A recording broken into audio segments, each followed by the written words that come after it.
Selamat siang semuanya, izinkan saya memperkenalkan diri. Nama saya Nikutat Alit Paremta Diari dengan NBI 141220080. Nah, hari ini saya akan menjelaskan tugas tentang analisis produktivitas dengan penyelesaian metode OMAX.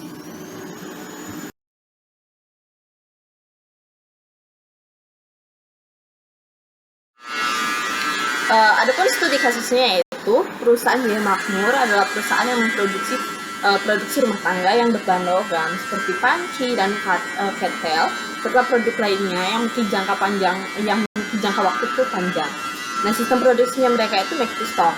Nah, untuk produksi make to stock itu mereka tuh pasti mengalami beberapa permasalahan, terutama yaitu dalam penyeimbangan kapasitas produksi dengan kebutuhan pasar, kemudian bahan baku dan tenaga kerja, mesin, dan energi. Sehingga untuk melakukan analisis itu kita melakukan analisisnya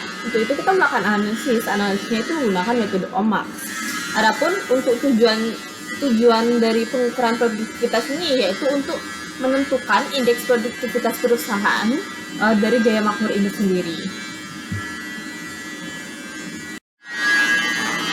Setelah diketahui permasalahannya, setelah diketahui tujuannya apa, kita lanjut menentukan kriteria dan data-datanya. Nah, untuk penentuan produktivitas ini, melakukan analisis ini terdapat 4 kriteria. Yang pertama yaitu kriteria pertama dari bahan baku, kriteria yaitu tenaga kerja, kriteria ketiga itu mesin, dan kriteria 4 itu energi. Nah, setelah kriteria ditentukan, kita harus mencari data-datanya. Nah, data-data yang didapatkan yaitu data-data dari bulan Januari 2024 sampai dengan Mei 2025, yaitu sebanyak 17 bulan. Nah, di mana data ini terdapat input kriteria 1, kriteria 2, kriteria 3, kriteria 4 serta outputnya. Setelah data-data itu dikumpulkan, selanjutnya kita tuh melakukan perhitungan performance rasio dari setiap kriteria yang ada, di mana perhitungan itu dilakukan untuk mengevaluasi kinerja aktualnya itu sudah sesuai dengan target yang ada gitu. Jadi, nah untuk perhitungannya itu menggunakan rumus performance ratio di mana output dibagi dengan input. Contohnya seperti pada bulan Januari 2024 diketahui bahwa outputnya dia itu 118,357 dan inputnya dia itu pada kriteria 1 yaitu 11,765. Nah, sehingga input dan output yang diketahui dimasukkan ke dalam rumusnya. Pada bulan Januari nih di kriteria 1 118,357 dibagi dengan 11,765 sehingga didapatkan bahwa nilai performance ratio pada bulan Januari 2024 pada kriteria 1 yaitu 10,06. Begitupun untuk perhitungan kriteria pada kriteria 2, 3, dan 4 itu tetap sama dan itu dilakukan sebanyak 17 kali, yaitu sebanyak bulannya ada 17 sehingga perhitungannya itu dilakukan sebanyak 17 kali. Nah, setelah melakukan perhitungan rasio performance rasio, kita selanjutnya itu melakukan perhitungan rata-rata dan standar deviasi, di mana perhitungan rata-rata itu digunakan untuk mengetahui nilai tengah dari rasio performance dari kriteria, sedangkan perhitungan standar deviasi itu digunakan untuk mengukur seberapa besar penyimpanan data terhadap rata-rata yang ada. Nah, berdasarkan tabel ini diketahui bahwa nilai XI itu adalah nilai performance rating yang sudah kita hitung. Nah, untuk perhitungan rata-ratanya itu kita nilai XI itu gitu, contohnya XI pada kriteria 1 ini kita hitung jumlahnya dulu, kita jumlahkan dulu dari periode Januari 2024 sampai dengan Mei 2025. Kemudian setelah jumlahnya diketahui, saatnya kita bagi dengan 17 karena terdapat 17 bulan sehingga untuk rata-ratanya bagi 17 sehingga untuk XI pada kriteria 1 itu didapatkan rata-ratanya itu 13,92. Nah, lalu untuk perhitungan standar deviasinya yaitu menggunakan rumus XI minus rata-rata akar kuadrat. Nah, untuk perhitungan XI-nya itu kan berdasarkan dari nilai XI-nya nih, contoh Januari 2024 nilai XI-nya itu 10,06 kita kurangi dengan 13,92 lalu kita akar kuadratkan sehingga didapatkan hasil 14,87. Lalu begitupun untuk bulan Februari, Maret, April sampai dengan Mei 2025. Lalu setelah semuanya kita hitung, selanjutnya kita tuh totalkan semuanya, lalu kita hitung rata-ratanya. Nah, sedikit perbedaan antara perhitungan rata biasa dengan standar deviasinya. Kalau rata-rata biasanya kita bagi 17, maka standar deviasi kita dibagi 16 karena jumlah bulan dikurangi 1 sehingga nilai totalnya yaitu 1068,09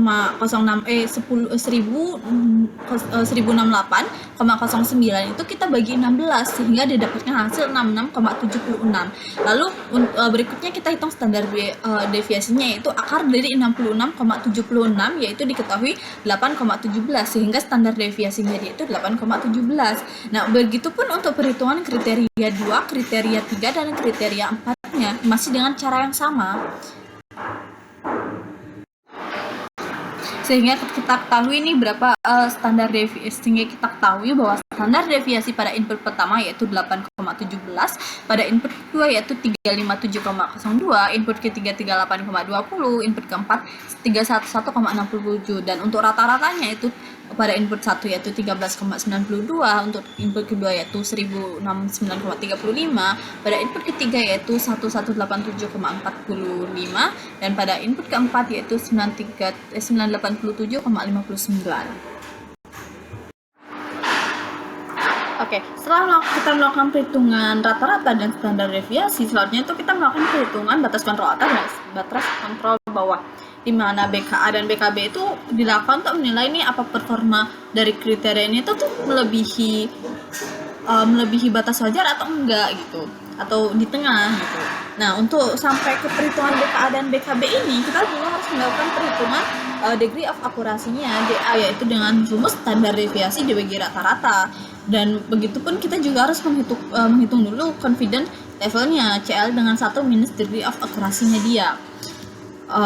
Baru setelah itu kita bisa melakukan perhitungan batas kontrol atas dan batas kontrol bawah, karena untuk menghitung batas kontrol atas dan batas kontrol bawah kita memerlukan nilai confidence levelnya CL-nya. Nah, dapat dilihat nih kita udah melakukan perhitungannya. Diketahui bahwa dari standar deviasi dan rata-rata yang sebelumnya kita sudah hitung, didapatkan bahwa degree of akurasinya dia itu pada input 1 yaitu 0,59, pada input kedua 0,33, pada input ketiga 0,32, pada input keempat adalah 0,32 juga. Kalau untuk confidence levelnya dengan rumus yang sudah saya sebutkan tadi, bahwa dapatkan nilai input satunya 0,41, pada input keduanya 0,67, input ketiganya 0,68, dan input keempatnya itu 0,68 nih. Nah, CL-nya itu kan diketahui nih bahwa nilai dia itu rata-ratanya dari 0,68 sampai dengan di bawah 0,68, sehingga untuk nilai K dia itu yaitu konstantanya dia itu 1. Jadi untuk perhitungan batas kontrol atas dan batas kontrol bawah kita menggunakan K1. Nah, lalu kita selanjutnya melakukan perhitungan batas kontrol atas dan batas kontrol bawah. Nah, untuk batas kontrol atas itu rumusnya yaitu rata-rata ditambah K lalu dikali standar deviasinya. Seperti gini, rata-ratanya itu seperti input 1. Rata-ratanya 13,92, kita tambah dengan K-nya itu 1. Seperti karena nilai CL-nya di bawah 0,68, lalu kita dikalikan dengan standar deviasinya 8,17 hingga didapatkan hasil 22,09. Begitupun untuk perhitungan input kedua, input ketiga, dan input keempat.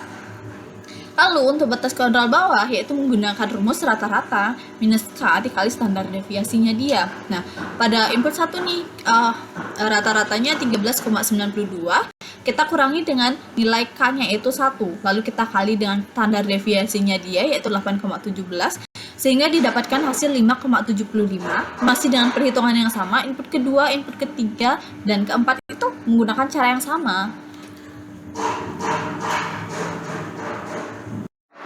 Selanjutnya yang ke-6 itu kita menentukan targetnya. Penentuan target ini dalam metode Omax itu untuk menetapkan nilai sasaran yang dicapai gitu untuk setiap kriteria, di mana nilai sasarannya dia itu dari ada 3 yaitu skor tertinggi 10, skor tengah-tengah 3, dan skor terendahnya itu 0. Nah, dapat diketahui ini dari tabel yang ada bahwa target sasaran akhir untuk skor 10 yaitu di pada komponen batas kontrol atas, yaitu nilai kriteria 1 22,9, kriteria 2 1426,37, kriteria 3 1571,65, kriteria 4 yaitu 1299,26. Lalu untuk sasaran jangka pendeknya yaitu yang ada di skor 3, yaitu pakai nilai rata-rata yang sudah kita hitung. Dan mana kriteria 1 13,97, kriteria 2 1069,35, kriteria 3 1187,45 dan kriteria 3 itu 987,59. Dan untuk nilai produktivitas terendah dengan skor 0 yaitu berada di batas kontrol bawah dengan nilai untuk kriteria 1 5,75, kriteria 2 712,33, untuk kriteria 3 803,25 dan kriteria 4 yaitu 675,92. Selanjutnya yang ketujuh yaitu kita menentukan bobot produktivitas realistisnya. Nilai produktivitas ini realistis itu merupakan nilai yang mungkin dicapai sebelum sasaran akhir, yaitu dengan nilai skor 0 sampai 3 dan skor 3 sampai 10. Dengan rumus perhitungannya yaitu untuk interval 0 sampai 3 yaitu BKA minus BKB dibagi dengan 3. Sedangkan interval 3 sampai dengan 10 yaitu dimana untuk interval 10 itu yaitu nilai skor 10 dikurangi 3 sehingga 7, sehingga untuk rumusnya yaitu BKA minus BKB dibagi dengan 7. Nah, itu kita saya sudah melakukan perhitungannya. Untuk komponen batas kontrol atas dan batas kontrol bawah nilainya sudah seperti yang berdasarkan perhitungan sebelumnya. Lalu selanjutnya kita melakukan perhitungan interval dari 0 sampai 3 yaitu dengan dimana pada contohnya pada input pertama yaitu batas kontrol atas dikurangi batas kontrol bawah, kemudian dibagi dengan 3 sehingga didapatkan hasil 5,45. Begitupun untuk interval 3 sampai 10 yaitu batas kontrol atas dikurangi dengan batas kontrol bawah dibagi dengan 7 sehingga didapatkan nilai 2,33. Begitupun untuk perhitungan input kedua dan input ketiga dan sampai dengan input keempat. Masih dengan cara yang sama dengan rumus yang sama. Setelah kita melakukan perhitungan bobot produktivitas realistis, selanjutnya itu kita menentukan bobot kriterianya dia, yaitu dimana bobot kriterianya itu dalam OMAX itu yaitu menggunakan AHP dengan nilai akhir yaitu harus 1 atau 100%.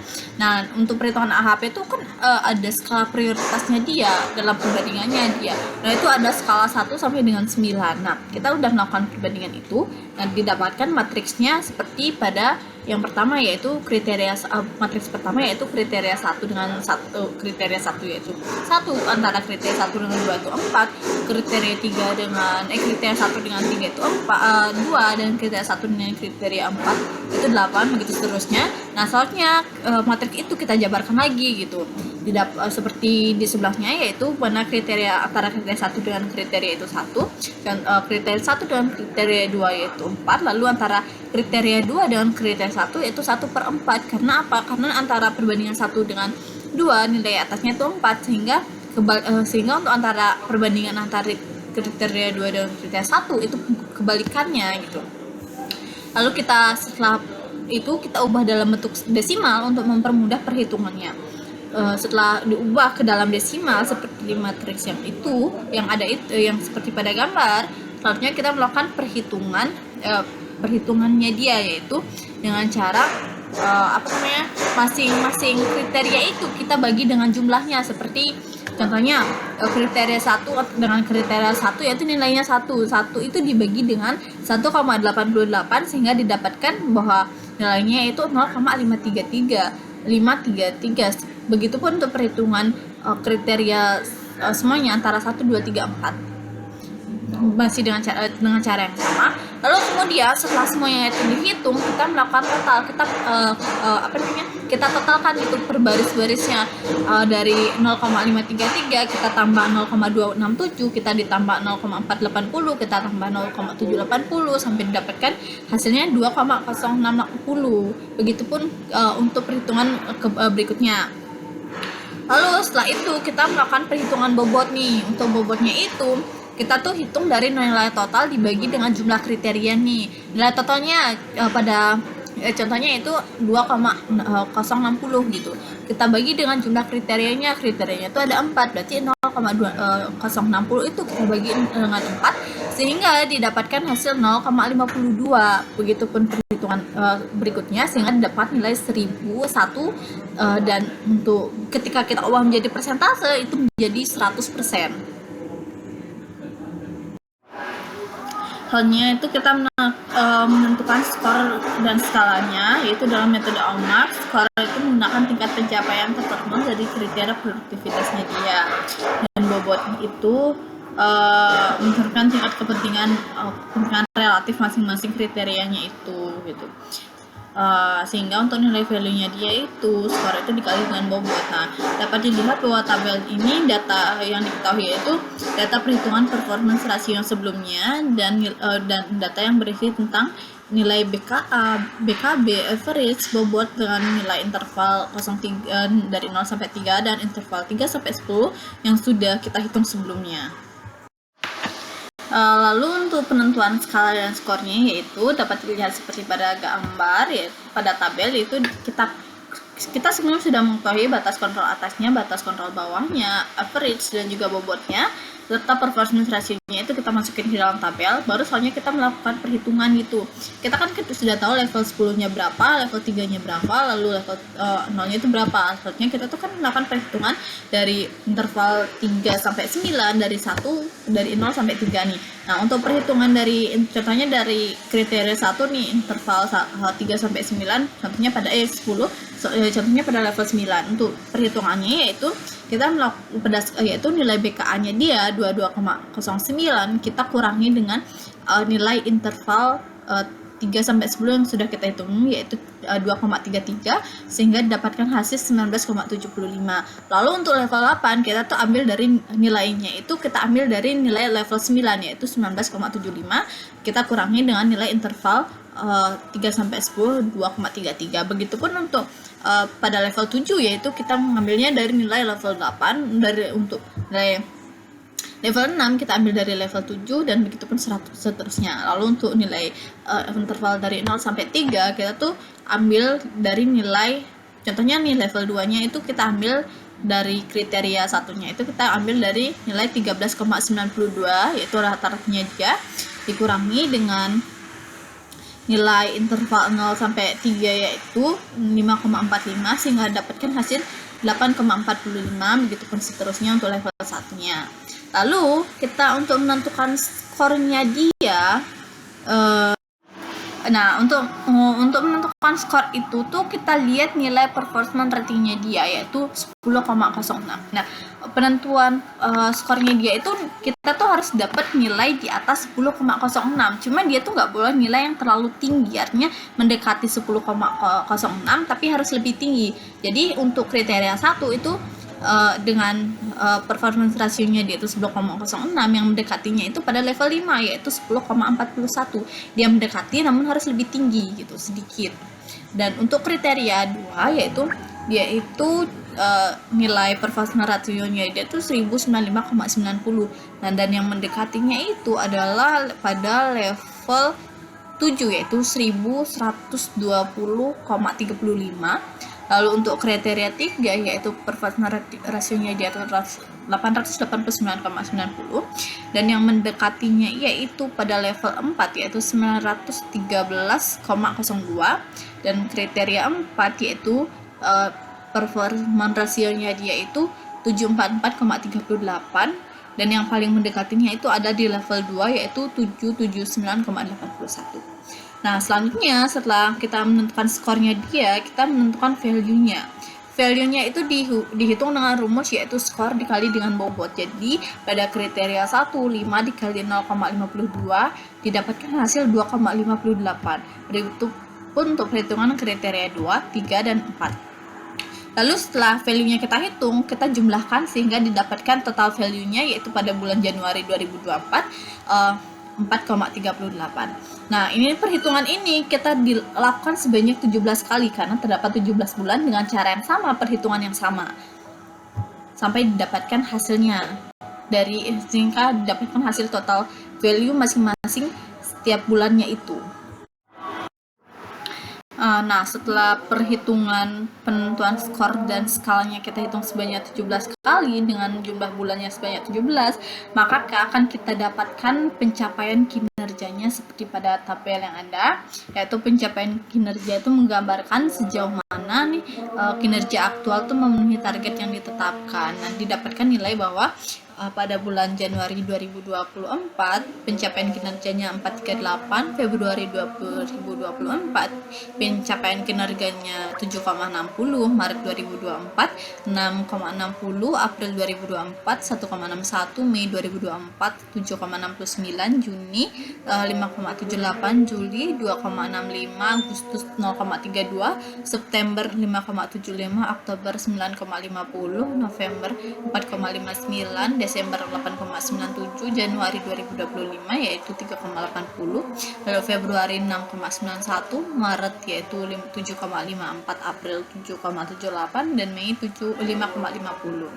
Nah, dapat diketahui bahwa nih kan sudah ada keterangannya bahwa Januari 2020 dapat dilihat bahwa pada berdasarkan performance rating tersebut yang sudah berdasarkan penentuan pencapaian kinerja itu kita membuat grafiknya gitu. Kita buat grafiknya berdasarkan nilai tersebut. Nah, dapat dilihat nih kan ada grafik naik turunnya dia itu. Nah, nilai naik turunnya itu didapatkan yaitu menunjukkan bahwa terjadi penurunan kinerja, namun juga terdapat peningkatan kinerja yang mana itu terjadi pada bulan Januari, Februari 2004, April, Mei 2024, September, Oktober 2024, dan November, Desember 2004 serta Maret, April 2024, di mana nilainya itu paling bawah itu indikator sebelumnya, sedangkan nilai yang ada di puncak itu adalah indikator performa saat ini. Dan yang terakhir yaitu kita menentukan indeks produktivitas totalnya. Nilai indeks produktivitas ini tuh diambil berdasarkan nilai yang memiliki performa naik turun itu. Yang mana Februari Januari 2024, Mei April 2024, Oktober September 2024, Desember November 2024, dan April Maret 2024. Hanya nilai itu saja. Dimana untuk rumusnya yaitu IP sama dengan indeks produktivitas sama dengan indikator performance saat ini dikurangi indikator performance periode sebelumnya dikali dengan 100. Nah, berdasarkan dapat dilihat bahwa dari tabel tersebut kita sudah melakukan perhitungannya dan didapatkan bahwa performance indikatornya itu IP pada bulan Februari 2024 yaitu senilai 0,74, pada bulan Mei 2024 3,77, pada bulan Oktober 2024 yaitu 0,65, pada Desember 2024 0,96, pada bulan April 2024 0,03, sehingga dapat disimpulkan itu adalah nilai indeks produktivitas keseluruhan berdasarkan setelah dilakukan perhitungan dari perhitungan pertama sampai dengan yang ke-11. Sekian yang bisa saya sampaikan, yaitu apabila salah kata saya mohon maaf sebesar-besarnya. Saya ucapkan terima kasih atas perhatiannya.